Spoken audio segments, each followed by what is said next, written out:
মাছরাঙাটা দেখেন বেজে গেল। এখন এটাকে কিভাবে ধরবো? এটা যদি কামড় দেয় আমাকে। হ্যাঁ, এই দাঁড়াও। ওরে বাবা, দেখছেন দাঁত।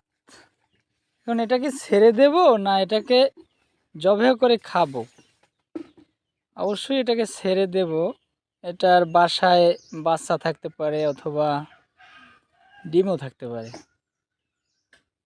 আর এটা কি পুরুষ নাকি মহিলা দেখি তো,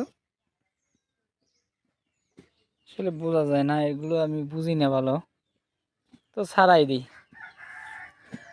দাঁড়াও দাঁড়াও দাঁড়াও দাঁড়াও, কামড় দিও না, ছাড়াই দিই। যাও যাও যাও, যে কি রে, কত সুন্দর একটি, দেখেন মাছরাঙা বলে এটাকে। ঠোঁটটা কত বড়। তাই এর ছাড়ানোর জন্য অনেক কষ্ট করা হয়েছে। ছাড়ামো কিন্তু সে ছাড়াইতে দেয় না। তারপরে কষ্ট করে ছাড়াইলাম, এ কিন্তু জীবিত, দেখেন অবস্থায় কে চলে গেছে।